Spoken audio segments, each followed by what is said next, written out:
Order. Welcome to this third panel in our Select Committee's inquiry into the Industrial Relations Bill and industrial relations in the UK. I'm immensely grateful to Jennifer Kearney and Stuart Morgan for joining us from Amazon. You're very welcome here this afternoon, and thank you for making time in a busy schedule to come and give evidence to us. Jennifer, perhaps I can start with you. Does Amazon basically hate trade unions? I'd like to start with introducing myself and sharing with the committee what I do. Don't worry, we've got the biography, so Great. we're just going to jump straight into the questions because the time is against us. And the question is, does Amazon basically hate trade unions? Amazon is really clear that our preference is working directly with our employees. It's worked very well for us in the 25 years that we've been inside of the UK. Should our employees choose union recognition, union representation in any way, of course, we'll comply. Okay.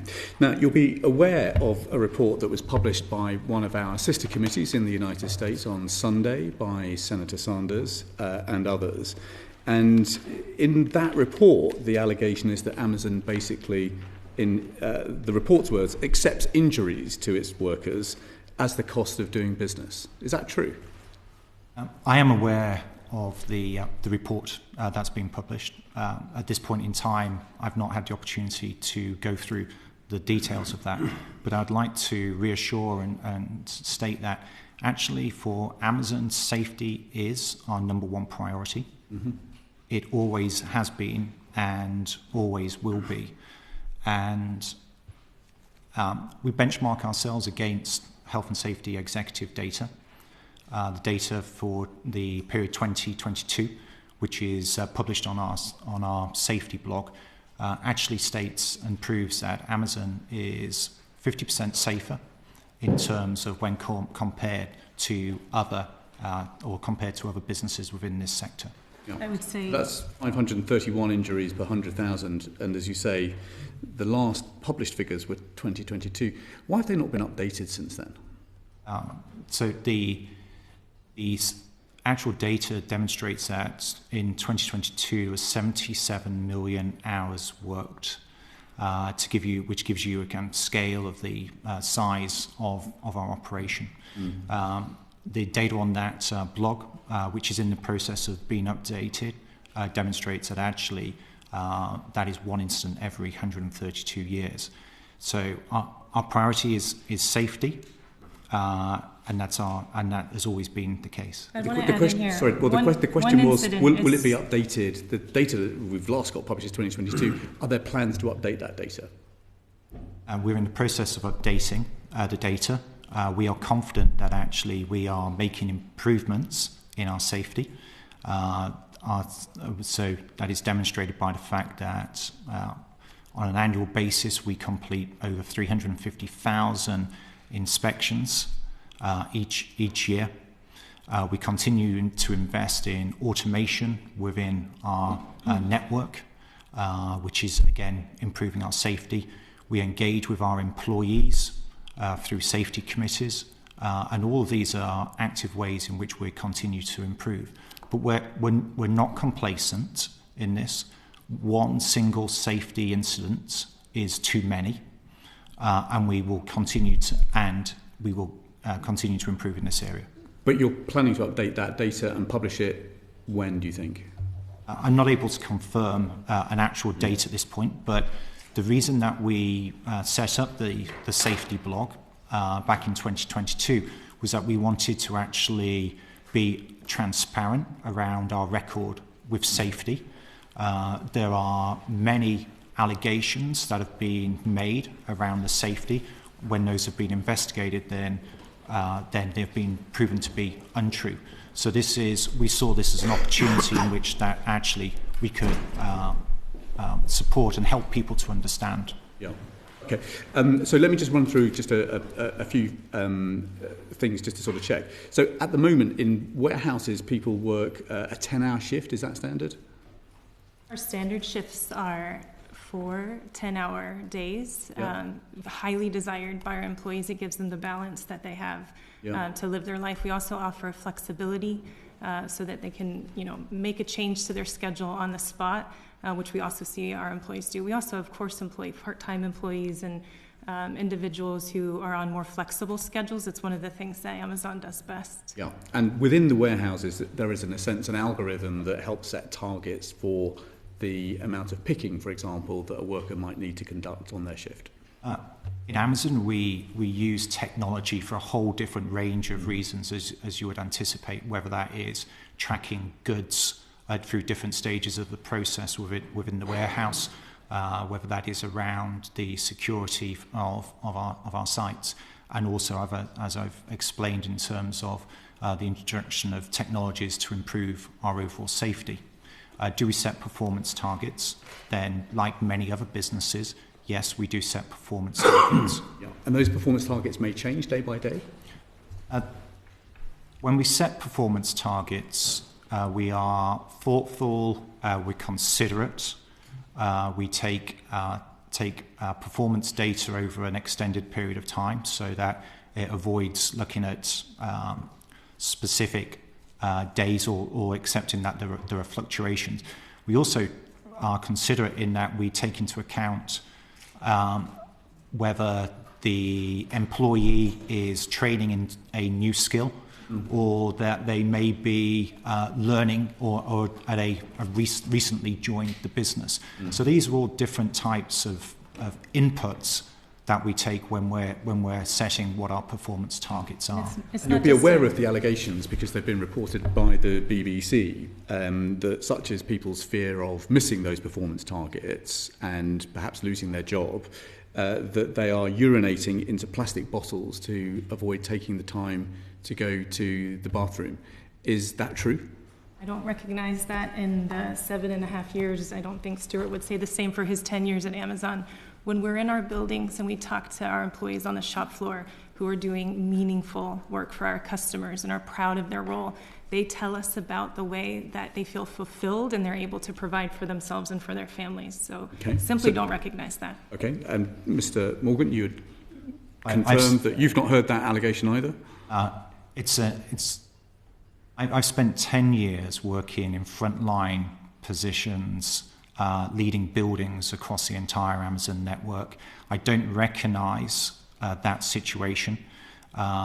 It is a common myth, which is untrue. We do measure performance of our employees. We do not monitor their movements in the building. We simply track performance when they are on task. And at any point in time that they need to either use the facilities, they need to make an important telephone call, or they have an engagement with a leader, then that is stopped. Okay. And you'll be aware too then of an observer-led investigation that reported over 1,400 ambulance call-outs in a period of just 5 years. I mean, that indicates an environment that's not terrifically safe to me. I would disagree with the premise of the question, and allow me to explain. So the first point is that if an employee at any point needs medical attention, which is beyond what our capable first aiders can do, would we call an ambulance? And the answer to that would be yes. However, I think it is oversimplistic and not correct to make a correlation between ambulance call-outs and whether an environment is safe or not safe. And if I could share the experience of my time within Amazon and leading buildings, whenever there would be an occasion that an ambulance would be called to site, then I would be informed of that matter, because safety is our priority, as I've stated. And in the majority of those cases, the situation is that for what we would describe as a non-work-related incident or a pre-existing medical condition, and those were for the majority of the cases. So it is an oversimplification to state that a high ambulance call-out rate leads to an unsafe environment. And I would just reinforce the point that I made earlier about our data and how we benchmark against the health and safety executive, which demonstrates... Most employers don't have to call ambulances 1,400 times in 5 years. I want to point out that we employ 75,000 employees over 100 locations across the entirety of the UK. There's 50,000 people work in the Palace of Westminster each day. We don't call ambulances 1,400 times over the course of 5 years. I think the data that Stuart shared speaks for itself. But as we shared earlier, one incident is too many. So we work actively hearing from employees, hey, what can we do better or different for you? Every time we have an idea or a concern brought to us, it's our obligation, but it's also our privilege to support them and to make sure that we're doing everything as safely as possible. Well, if one incident is too many, how would you explain the case that we were given just an hour or two ago of a 30-year-old man who got chemical in his eyes, and we were told that Amazon didn't or wouldn't call an ambulance because there were an excessive number of ambulance call-outs compared to other sites? It wasn't until he got home that he was able to go to hospital, and tragically it was too late to save all his vision, and he now only has 20% vision. Is that a case you recognise? I don't recognise that specific case. If you have details of that case, then we would write a follow-up. What I can say is that for any incident that does take place, then we conduct a thorough investigation of that. So it was on the 6th of October, I think, 2022, that Mr. Bezos says that we, Amazon, are going to be the Earth's best employer and the Earth's safest place to work. Is that now true? We are getting better every day. What you'll see inside of our buildings, and we'd like to invite each of you to come and see either any of our buildings at any point. You'll see a place where we care deeply about employees. When I say we, that's every single one of our site leaders, our HR teams inside of our building. You'll see us continually getting better. As we shared, we're not complacent, even though the data says that we are a very safe place to work. I also shared about some flexibility and some other things employees tell us they cannot get anywhere else. I hear constantly, this is the best place that I've ever worked. And that is from multiple experiences in multiple of our buildings across the entirety of the UK. Well, let's turn from safety to pay then. I think you've said that you're on a journey to become the Earth's safest place to work rather than you've reached that destination. So when we look at your SEC filings and we look at the breakout for sales in the UK, we can see that between 2018 and 2023, Amazon UK's sales have grown by 132%, but growth in pay for frontline workers has been 42%. So are you basically profiteering from the hard work of employees and not giving them the full measure of their reward? Now, what I would like to just to reinforce is in terms of where our current position is on pay. And that is both above the real living wage and the minimum wage. It gives the opportunity for our employees working 40 hours a week across 40 days to be earning as a startup or a start position of £28,000 to £30,000. Now, when we set our pay, we go through an annual process and we take into account a number of different factors, including economic data points. We are confident that, and we do benchmark against other businesses, and we are confident that we are offering a fair rate of pay. It's one of the main reasons why employees actually choose to join us as well. And it's not just pay, it's a benefits package that includes personal medical care, income protection, where we go over and above for our employees to make sure that they're choosing us. And the data shows that people want to work at Amazon, not just because of pay, but their total compensation. So, I mean, when we look at the premium, for example, that you pay over national minimum wage, we can see that September 2024, the premium over minimum wage was about 15% for low-paid workers, about 22% for higher-paid workers. That's now fallen to a 10% premium for lower-paid workers and a 17% premium for higher-paid workers. And I suppose we're looking at that alongside 2023 Amazon UK Services limited profits of 280.5 million. And I guess the question is, who leads the conversation on workers' behalf about how they get a bigger share of that almost £250 million worth of profit? I think that growth in national living wage is some of the reason why you'll see that too. I think many of us, from a business perspective, have been trying to keep up with how much that's moved over that same time period that you mentioned. When you ask the question, which I love to answer, about who is advocating, this direct relationship that Amazon celebrates with our employees? The answer is the entirety of our leadership team, listening through multiple different channels to employee voice and responding. Pay is something that we've heard them say is very important to them, and as Stuart has pointed out, if you ask them why they work at Amazon, that we hear often that's the number one reason, because we pay competitively. Do you want to add, Mr. Morgan? I'd like to just reinforce the point about that our employees join and stay with us, which is an important point, which is not just based on pay, but also upon the industry-leading benefits package, which Jennifer has talked through. But also, I think another area where we focus is around our skill development as well. We have an internal program called Careers Choice, where Amazon contributes to up to 95% of the fees over a 4-year period to upskill our employees. And that's an important point. And it's one that 20,000 people have now had the opportunity to actually upskill. When I talk about upskilling, that could be anything from HGV driving to cyber security. We have almost 10% of our current employees that are enrolled in that scheme. So I think it's important to take a step back and think about not just pay, but also in terms of benefits, and also the focus around how we can help develop a person's skills. Well, we've just heard this afternoon that there's very few people who work for Amazon for more than 2 years and don't have some kind of injury that they've sustained at work. Is that true? It's simply not true. It doesn't match my experience. The data also doesn't say that at all. In fact, what we hear is employees are looking for more opportunities to grow inside of Amazon, to learn new skills, to work in different areas inside of our buildings.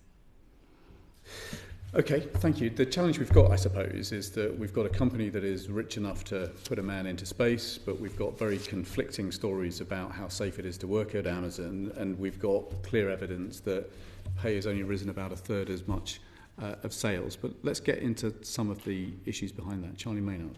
Yeah, thank you. Listening to your statements and what we heard an hour ago, it's starkly different. It's unrecognisable. So we heard about the battle to get off £10 an hour, and yet we've just heard what you said about pay. And then, I guess what really sticks in the throat a bit is the scale of the company. And, in 2023, Amazon paid 18.7 million of current tax on 27 billion of sales, and 932 million in direct taxes on corporate tax, business rates and digital services tax, 3.45% of sales, which is, minimal, and it sticks like an incredibly unfair dynamic between on and offline.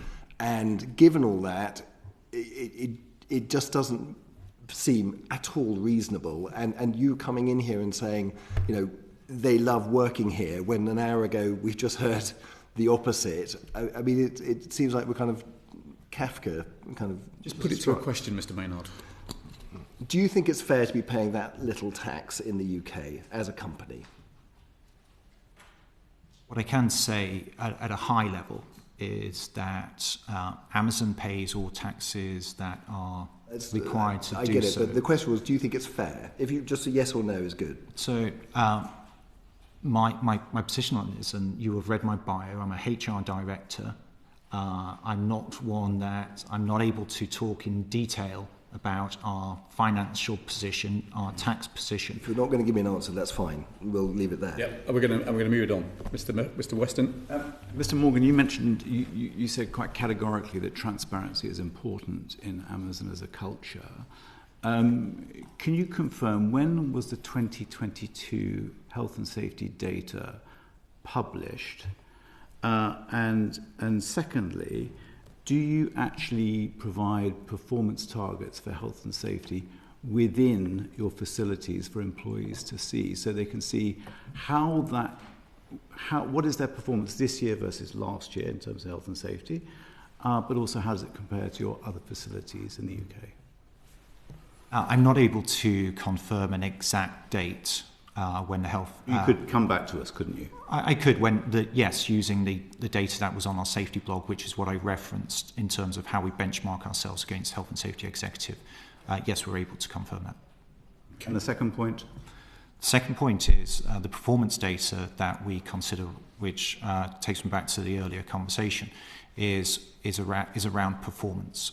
Do you publish it in your facilities for employees' visibility? If the majority of our employees are highly engaged, and my experience is when I'm on the shop floor, then frequently an employee would ask what is their performance level, and if an employee was to ask what their performance level is, that is something that we would share with them. I understand, but I'm just coming back to your point that you earnestly made, that you said Amazon is a very transparent organization. I'm not hearing that in your reply. I don't recall using the word transparent. We talked about the culture of Amazon being a day one culture where we're focused around innovation and that we're focused around employee experience. If I can jump in there, I wanted to say versus publishing, what would feel very normal inside of one of our Amazon buildings is to have a conversation with your manager. So what's going well? What do I need to improve?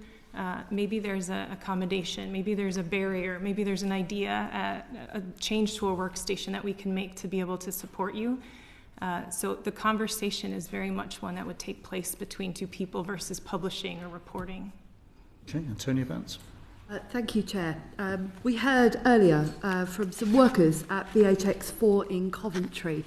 And I'm interested that you mentioned that common management practice of talking to employees and giving feedback, providing accommodation where accommodations were necessary.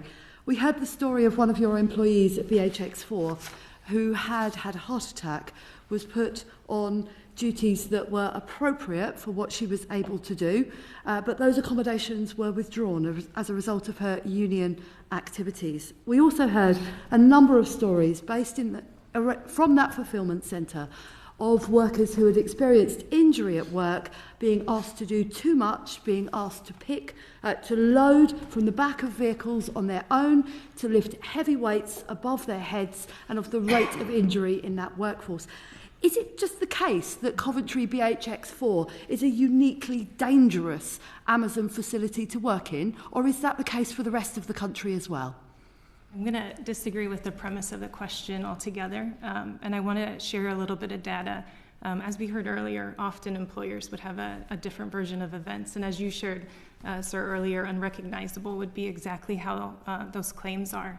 We've asked employees at the Coventry location 5 times this year, would you recommend Amazon as a great place to work to your friends and family? And all 5 times, 87% of the employees said yes, 87% or more. So what we're describing here is a place where people really do come to work to do a good job. They're choosing this location out of anywhere that they could work inside of Coventry. May I ask if that's an anonymous question? Go on, briefly. Is that an anonymous question you ask employees, so it's untraceable to them and they believe that is... Absolutely. It's anonymous. It's something that they can answer directly on a device that they're interacting with when they do their work every day. We come to Mr. Cooper. Thank you, Chair. We've heard a lot today about balance and the need to offset rights and responsibilities on both sides of this equation, employees and employers. Taking into account recent changes in the budget, what's your view of how things are for employers in this country? Is Britain still a good place to do business? Firstly, the UK is an important country for Amazon. Last year we celebrated 25 years in business here. And across that 25-year time, we've continued to grow and invest.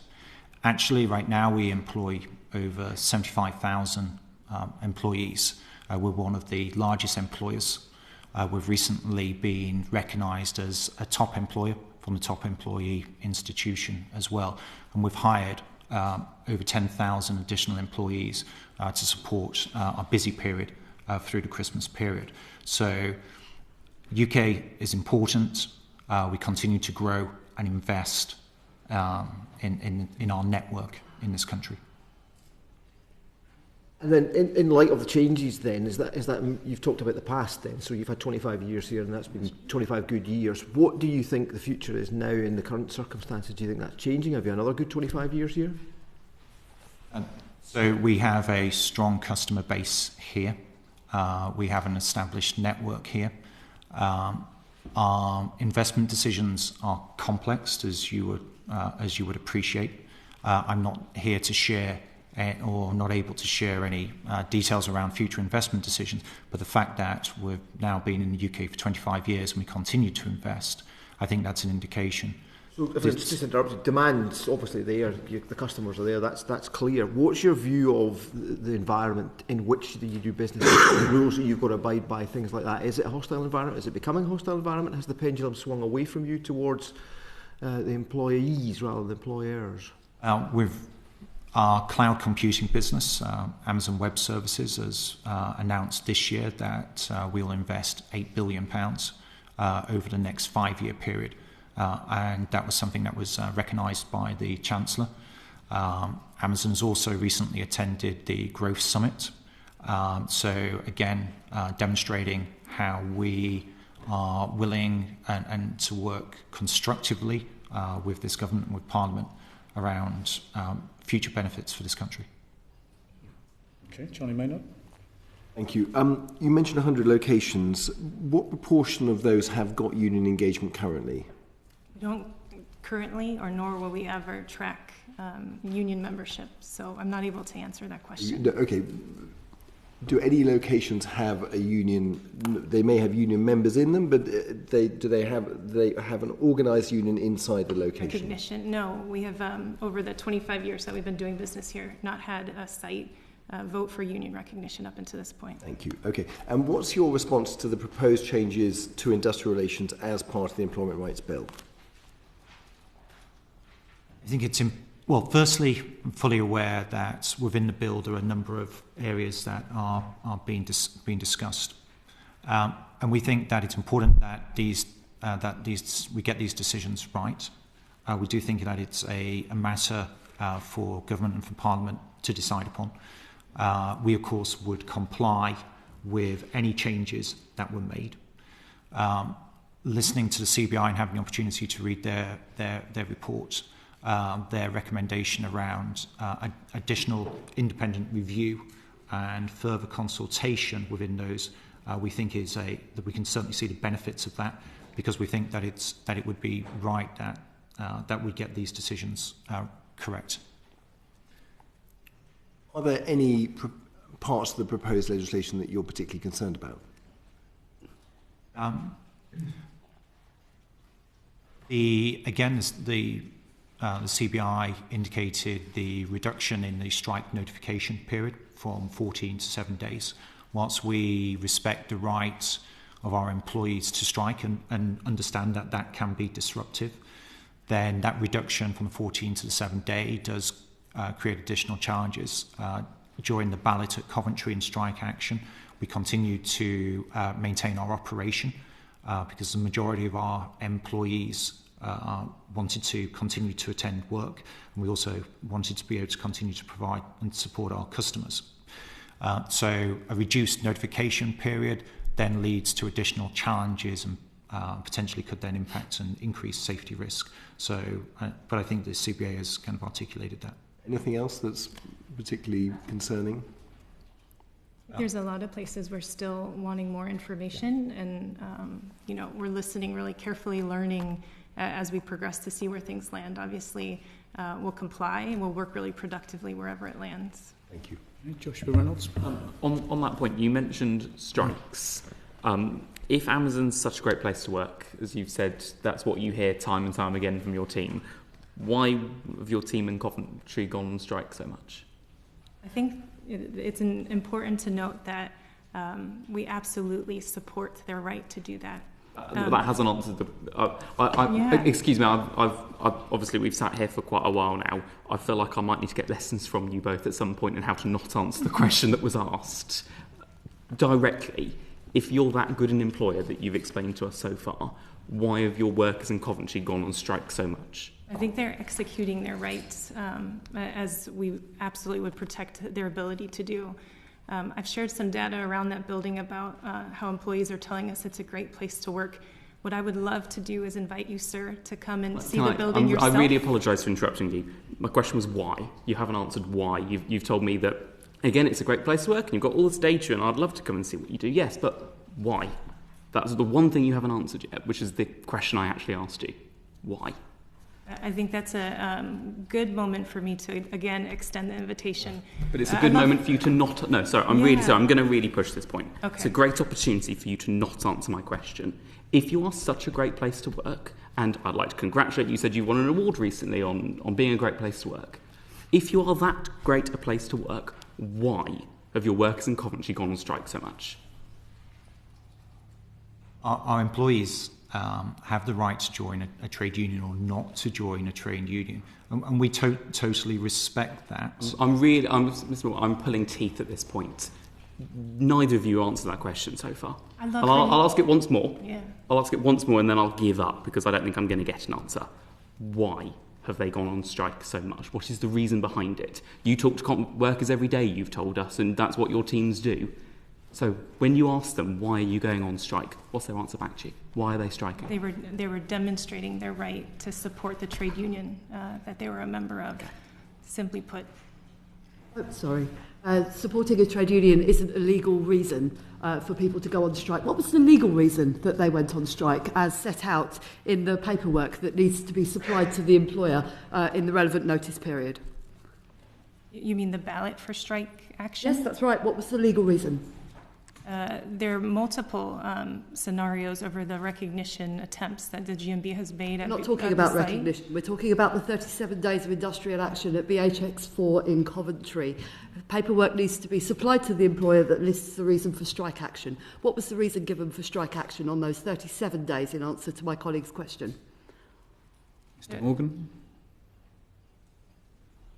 Please repeat the question. In order to take industrial action, a union needs to win a ballot. In order to have a legal ballot, they need to supply to the employer some paperwork that lists the reason, and it needs to be a legal reason. Supporting their union is not a legal reason. It needs to be a legal reason as to why they wish to take strike action for that ballot to go ahead and be lawful and not be challenged in the courts.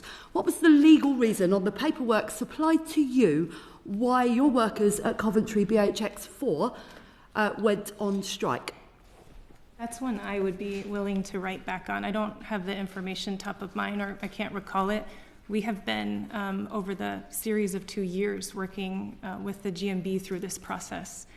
So we have responded back and forth for several claims, several allegations, I would say, that simply we don't recognize. So please let me come back on that one. Okay, Mr. Morgan, you don't know why the people went on strike? I think just to reinforce Jennifer's point that we'll write back on that. I don't have that detailed point. Okay. You're required to be open with us as a committee. You're sure you don't want to lay out why the people went on strike now? I guess I fully understand our responsibilities as in front of the committee. Okay. Rosie Wrighting. Thank you. So what level of access does Amazon currently permit to union representatives at its warehouses and fulfilment centres? Okay, so actually we have a level of interaction, not just with the GMB but other unions as well. Any union members have the right to be represented at different meetings, and if that's the case, then we have unions on our sites on a basis when those meetings take place. Our position is aligned with other businesses within the private sector. We comply with the current regulations within this area. And can I just confirm what level of access the unions have to your sites? So in terms of access, could you clarify the question? So access into your fulfilment centres and warehouses, at what levels are the unions able to come in at this time? Currently, their access would be that they would have access in order to enable the meeting to take place with the union member and a member of the leadership team for that building. The other part of the law states that we obviously would grant access as part of an access agreement as you move through the ballot period.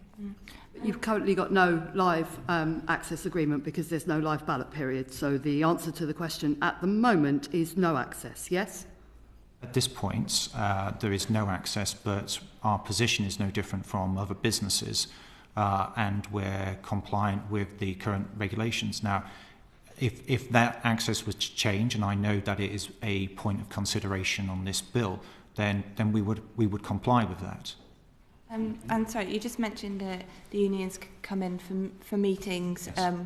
Do you feel that you create a positive environment when the unions are coming in to the warehouses and fulfilment centres? Are they welcomed in your buildings?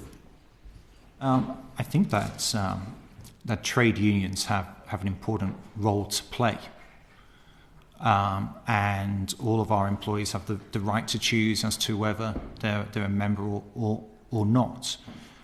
In Amazon, our preferred way of doing business is through direct engagement with our employees, and we think that creates a more positive and engaging environment.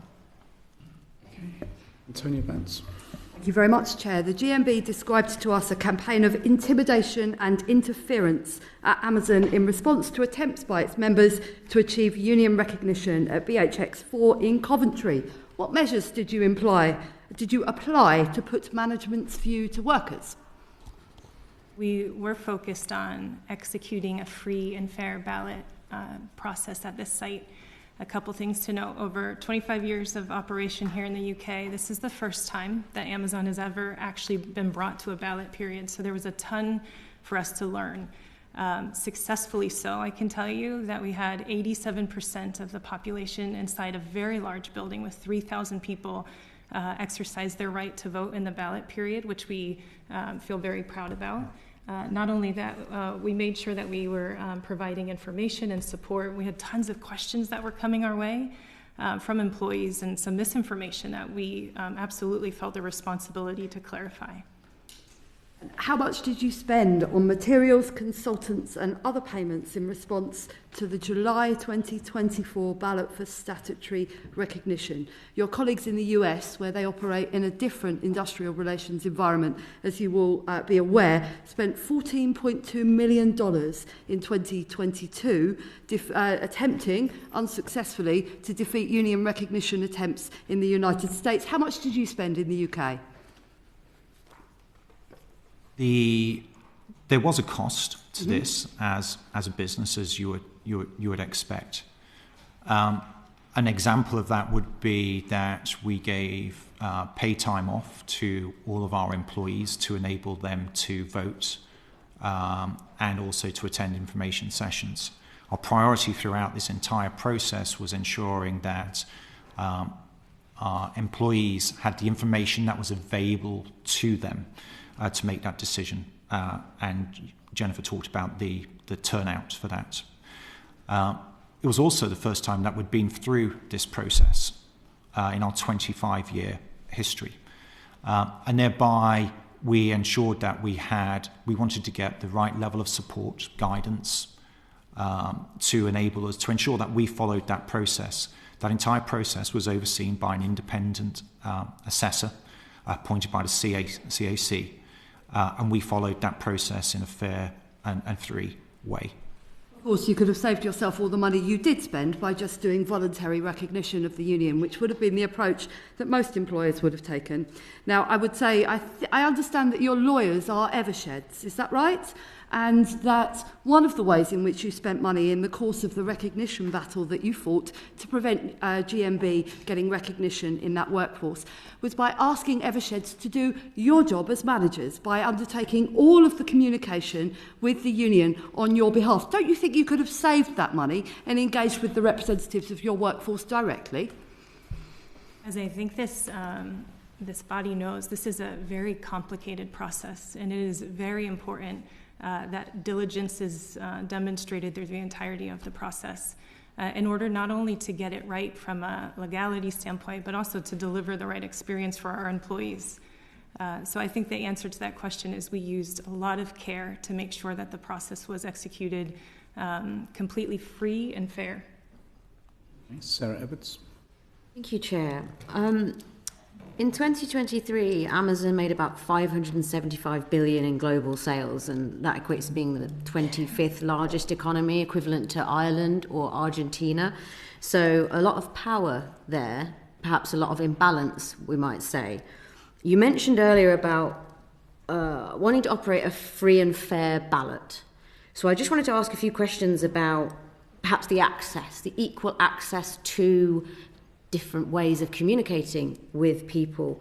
So I'm going to start firstly by asking, how many meetings did you hold with workers at BHX4 to express the management's view in the ballot in the run-up to July of 2024? We meet with our employees regularly.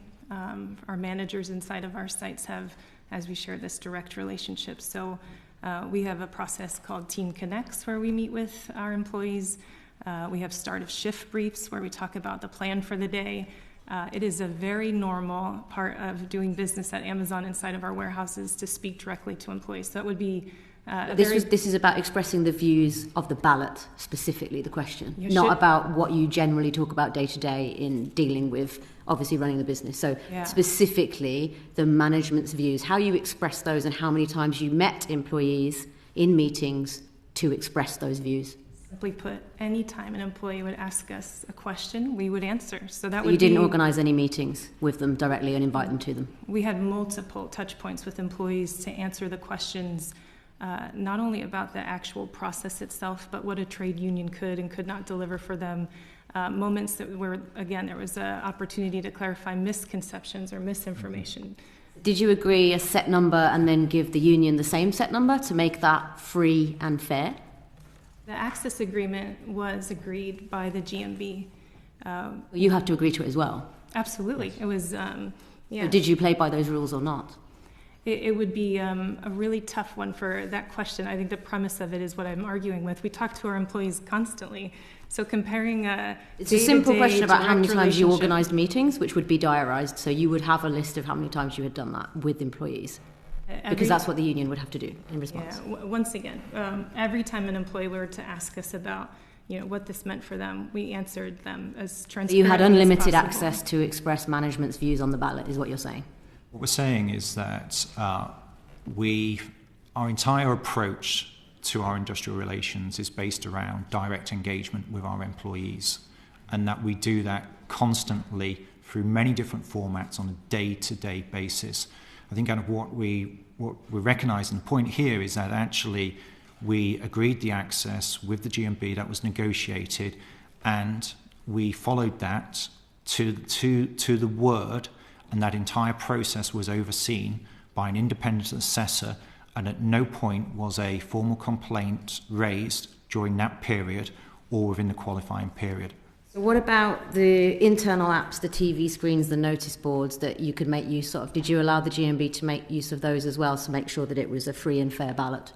As part of the access agreement, the GMB did have TV screens. They had a table available to them where they could provide not just the information on a poster, but on a pamphlet.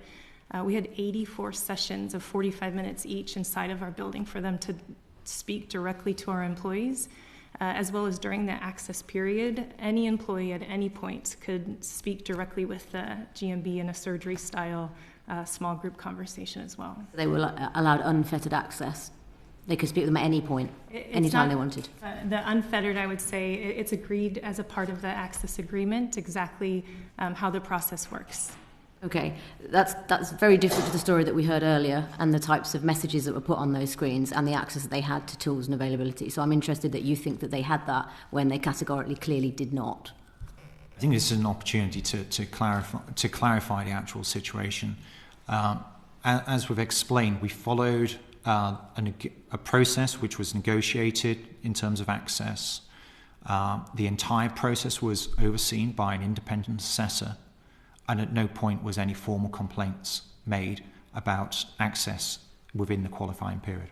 And finally, did you bring any additional workers in to work for Amazon during that period of time? So you change the number of people that worked for the company during the time that you received the notification for recognition? So Amazon is a retail business. It's seasonal and demand changes throughout the entire year. Thereby, our overall headcount, the number of employees within a building, not just Coventry, but at any across the network, changes from time to time. The timing was just completely happenstance, that the number of employees raised significantly during that time period. There were a number of additional factors which impacted upon the headcount within Coventry. Can I just jump in there? I would argue with any raising of the headcount we were very transparent with the bargaining unit. We have to communicate that obviously to the CAC, and from the point where the actual recognition request was filed in March to the point of the ballot in July, the bargaining unit had actually decreased in size. But in the prior year, when the GMB sought statutory recognition in May-June 2023, the bargaining unit, which stood at 1,400 at the point that they sought statutory recognition, increased to 2,749 in just 27 days. Now, is May-June a peak period of the year for you in your business, such that it would need an increase of 93% in the bargaining unit during that period? Or was that a transparent attempt to manipulate the rules to ensure that statutory recognition couldn't be achieved? Throughout the year, there are a number of what we would describe as high-volume sales events, such as Black Friday. November. We also have early spring deals. We have summer early deals. Spring deals. Is that in June? We have 4 across the year, but the point here is that the Coventry building is a unique building. It plays an important role in terms of our operation. If you were to visit that building, you would note that we don't store goods or inventory in that building. Actually, we bring goods in, and then the purpose of the building is then to spread the goods across our network. As a result of that, in terms of the operational cycle or when we have high volumes going into that building, that is different to when actually you would expect a sale to be taking place. I welcomed the opportunity to respond to the number of 1,400. So that is a GMB reported number and is simply not the actual headcount at that time period. How much was the headcount, and what was the increase that you shipped in to ensure that the opportunity for statutory recognition was frustrated in May 2023? The premise of the question is one I have to disagree with. So I think Stuart did a wonderful job explaining exactly why and how we staff based on volumes, how important the Coventry location is for us. I simply wanted to make the point that we provided the headcount in the bargaining unit transparently to the CAC through the duration, the entirety of the process, and never was that 1,400 number an Amazon reported headcount number. Those could be numbers you could supply to us. I'll take the request away happily. Okay, thank you. Very good point. Yeah. One of the things you'd said earlier was that you think Amazon's the best place to work, but we've heard earlier some cases where that simply isn't the case. I would be keen for you to take those away, and would you commit today to doing that, the specific examples that were raised in the earlier session, and speaking to the GMB, and if those individuals are happy to share their details with you. Firstly, that they will be completely safe in doing so, that they will not face any retribution and coming forward with those specific cases. For example, the person who had had a heart attack and their accommodations had been taken away and changed.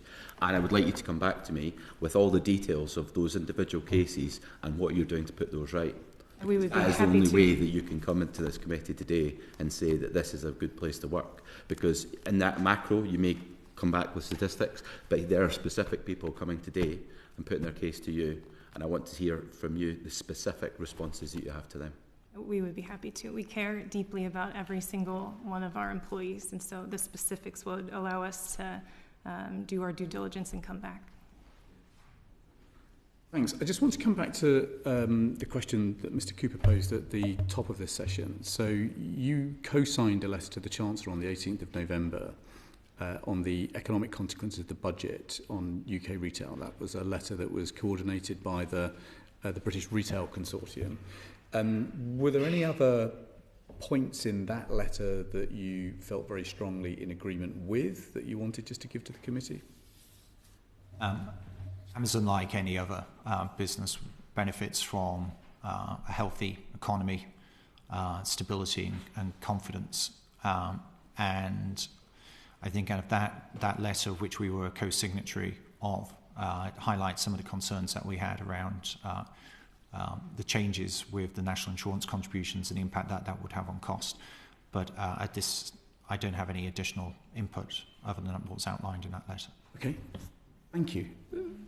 Yeah, there are a number of matters on which Amazon representatives have agreed to write back to the committee. Would you care to summarise them? I will summarise them in a letter that will be sent after this committee meeting. Very much. Once we have the Hansard in front of us.